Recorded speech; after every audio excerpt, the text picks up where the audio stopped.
All right, Wilson, I got a lot of mobile gaming peripherals here. I got what, 1, 2, 3, 4, 5 controllers.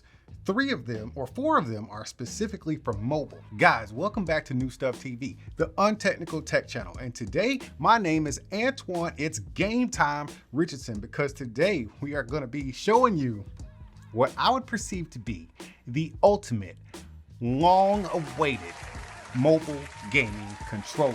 This thing is just, simply put, badass, and just what I've been waiting for like, I don't know, 4 years since I've been like, heavy into mobile gaming. Now, when I say mobile gaming, I mean like I actually play console games on mobile because I have TVs, right? I got projectors and stuff, but sometimes I'm outside, in the patio or whatever, or, the wife is watching TV and I'm watching TV next to her, but I also want to engage in a little racing or a little bad guy shooting, you know what I'm saying? So I like to play my Stadia games or my Xbox Xcloud games on mobile on my phone. This show is really about the MOGA XP7-X Plus, but these other controllers are here just to show you why I like this one so much, and I feel like it's the ultimate one that we've all been waiting for. Getting into a little field trip on this thing, we'll look at the face of it, man. You see right there, it's got a true Xbox layout, and to verify that, we are licensed by Xbox, okay? So they went full Xbox on us, man. We got all the menu buttons right there on the sides, and then you got your X and Y, your A and B in the right positions, and they are full-size buttons. Then you got your thumbsticks right here at the top and bottom of the left and right. You got your D-pad, and you are good to go. Wilson, if you could zoom in a little bit, I want to show them these left and right triggers and bumper buttons right here. You got your little bumper, your RB and your left B right there. Not a whole lot of clickety action. I mean, it feels extremely tactile. I mean, certified Xbox tactile, but you don't hear really loud clicks, okay? You hear that? Then you got your analog triggers. You got that? I said analog. That means in a racing game, you can go slow, fast, or whatever. You don't have to go to 0 to 1,000 in one button press right there, okay? Then, okay, this is where we get into some other stuff, man. Look up underneath that, man. We got your advanced gaming buttons for left and right. These are mappable buttons that you can map to do whatever you want to in any situation, and they are very easily mappable and reconfigurable on the fly. I've done it myself. Now, this thing is intended to be used via Bluetooth on your phone. You can connect it hardwired, which is going to be here, and I'll get to that in just a second. But right there, there's your Bluetooth button right there, and that's how this thing is really meant to be used. Over here, we have a switch. That's a switch with a little lightning bolt on it because it has a 2,000 milliamp battery bank in it. That means the website doesn't even say how long the battery lasts on this thing. I'm guessing it's a stupid long time, like a day, maybe 24 hours. I have no idea. Couldn't find the specifications on that anywhere, but you do have a 2,000 milliamp battery bank in here, and that is going to provide your phone with wireless charging. So while you're gaming, you can wirelessly charge your phone in a trickle charge. It doesn't support fast charging, but in a nice wireless trickle charge, you can charge your phone as you're gaming. Now, finishing up on the top side of this controller, I'm going to tell you about the only thing, and I think the most dumbest thing ever about this controller. This is a USB micro input or output, whatever you want to call it. It's USB micro. They do give you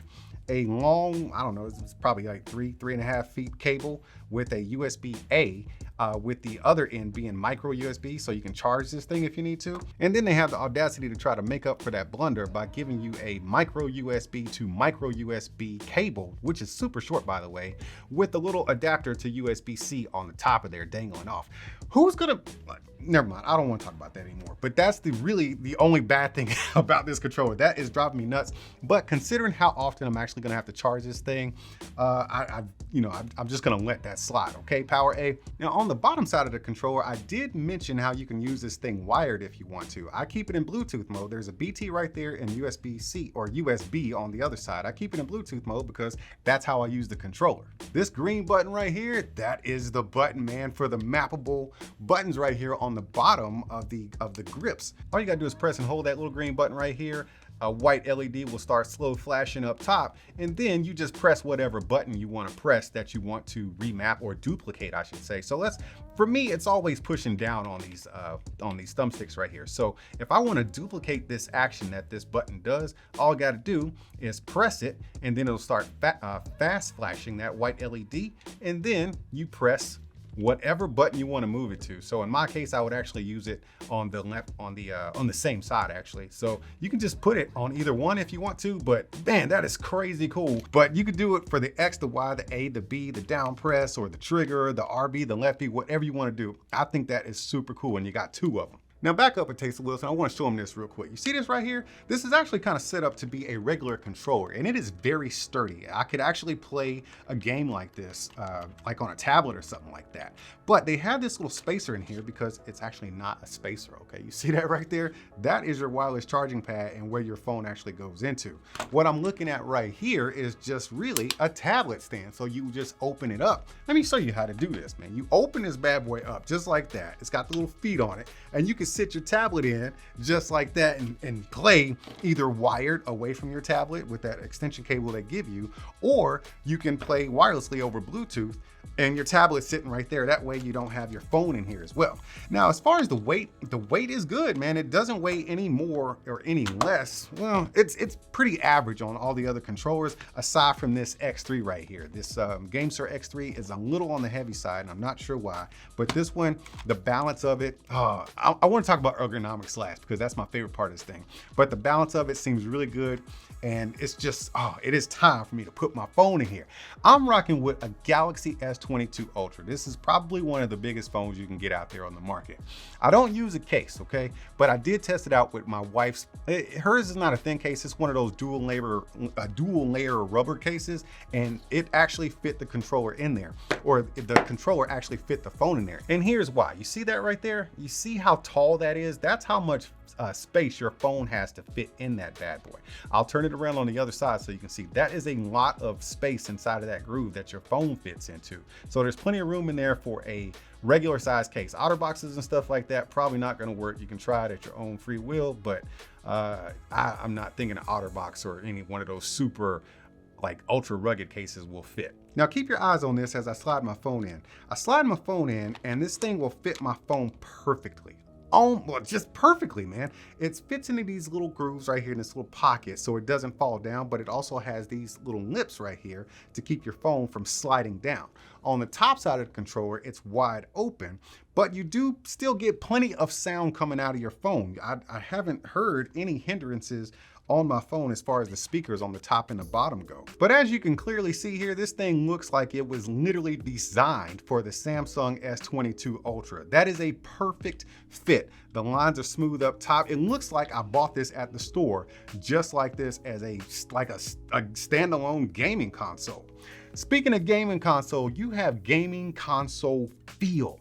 Finally, in a controller that is meant for mobile gaming, we have console feel. Look at this, look at this. We're talking about ergonomics, all right? So we got your D-pads right here, or your thumbsticks right here. They are moved away from on the left side of the X, Y, A, and B section, okay? It's moved away. It's not as far as you would get on the actual Xbox controller. The actual Xbox controller is moved away just a little bit more, if you can see that right there, but it's moved away enough for you to be comfortable. The triggers are right where they're supposed to be. Ah, man, I am feeling so good about this. The GLAP controller used to be my favorite because it has this lip right here that hangs over the center of your phone on the bottom and top, and it keeps it locked in there. And this is actually the most stable controller out there on the market. It is literally the most stable one. And I love the way it locks in place. That way you can slide your phone in there. My problem with this is not the ergonomics on the thumbsticks and everything. Those feel great, even though it's a different layout than Xbox. It's these dang R1 and R2, or R2 and, I'm sorry, R1 and L1. Why are they way up there, and why the triggers down here? That's actually the thing I hated most about this GLAP controller right here. It's just, the ergonomics of this thing on your triggers is just done poorly. I'm not sure why they did it that way. Otherwise, this would have been a perfect controller. Moving on to the Gamesir G4 Pro, I really love this thing when I'm playing on my tablet because it feels just like a regular Xbox controller. But if I was playing on my phone, you gotta lift this little deal up right here and slide your phone in there. And let's be honest, we do not want that weight, that top weight on our phone, because it always ends up kind of pulling it and kind of pulling on your wrist and stuff like that. Feels good in the hands while you're playing, feels very familiar and comfortable, but that weight, man, it really does weigh down on your thumbs and your wrist. And it's not very secure in the fact that it has this little grip right there. You see that little grip? it just, oh man, I just don't trust this thing. So if you bump this or whatever, your phone is coming out of there. Now we get into the new boy in town, which is the Gamesir X3. Man, this is a good controller, okay? It's a good controller, but it's heavy. I love the fact that it has this cooling pad right here, because if you're playing games that are like Android mobile games, they will heat up your phone in most cases. And this thing has this little pad right here that will actually cool off your phone, because it doesn't get cool, it gets cold to the touch and it cools your phone off. But the ergonomics of this thing is just like a Nintendo Switch, and I freaking hate that. See how this thumbstick is directly under the A on the button section here? That means that if you have man-sized hands, you gotta back your thumb up, and that is just not okay, man. My thumb is still cramping from doing the video that I did yesterday on this thing. And plus, another downside is we have these clicky buttonish triggers right here, which means you can't go fast or slow in racing games. And it is wired, so you do have this USB-C connection right here, so you can't use this, you know, with an iPhone or anything like that. So I'm not sure, you know, how versatile this thing is going to be for everyone. But mainly, my biggest gripe about this is ergonomics, and it's not necessarily easy to hold because it doesn't have this flare on the side right here on the bottom, like the Moga does. Ooh, man. All right, let's get into some gameplay, baby. Okay, let's go ahead and jump into the beginning stages of Modern Combat 5, I believe this is. So look here, I'm hitting the right stick, and I've got pretty much zero dead zone here, man. Man, it's just so tight. Look at that. That's precision right there. All right, let me pull that trigger. Bam. All right, it's very... What happened? Okay, there we go. It's very reactive. On the left stick, I got zero dead zones. Let me just jump over this real quick, get into a little bit of action. Oh, snap. Oh, bam, headshots. Nice, okay. Who's coming next? Who else wants some of this, man? So let me get into another game. Oh, but before I do, you know what? I gotta test this out for you guys. So right here is a little button so you can see how much battery life you got there. You see that right there? I got 4 LEDs, all right? They're 25% a piece. And then if you hit it again, they go away. But right now, I'm gonna flip this switch, and then you'll see, I'll flip the switch, and then the wireless charging starts at 54%. Like I said, there is no fast wireless charging or super fast. It's just that slow, old school trickle charge, but at least you're getting a charge while you're playing the games. All right, now let's jump into a little cloud gaming. This is Stadia right here. It works on Xbox the same as it does with Stadia. I'm gonna take off real slow here, just so you can see how that analog stick works. All right, you see how I'm just kind of scooting along there? All right, I'm moving real slow, but now I'm gonna just pick up that speed, and then you can see here that I have full scale precision in my turning and everything. Oh man, I haven't played this in a long time, man. But I'm gonna go ahead and just drift real quick for you, get some of that sunset in there. Oh man, this used to be my game, man. I used to play the hell out of this. Oh, but I suck now. I'm terrible. Hey man, look, I'm no expert in this kind of stuff, but what I do know is the MOGA XP7-X Plus is the way to go, man, when you're talking about mobile gaming. This thing is the truth. Look, I've complained to my wife about this kind of stuff with the ergonomics and how I don't like this and that with all the other controllers. My search is finally over. She don't care about this kind of stuff, but I knew I could talk to you guys because y'all understand where I'm coming from, man. The search is over. I don't need to look no more. I'm just gonna play dirt and kind of suck at it. And you guys, y'all keep being good to each other, and I'll see you when I see you. Oh, y'all still here? Look, man, the video's over. But if y'all still want to hang out, I'm getting ready to head over to my podcast. It's called Talk to Me. The podcast nobody asked for, but I'm giving it to you anyway. So go ahead and go on your phone and go on there and click subscribe and hit the notification bell. And then go to the Talk to Me Clips channel and hit the notification and subscribe. Yeah. All right, man. I'll see y'all when I get there. Are you not entertained? Are you not entertained? Is this not why you are here?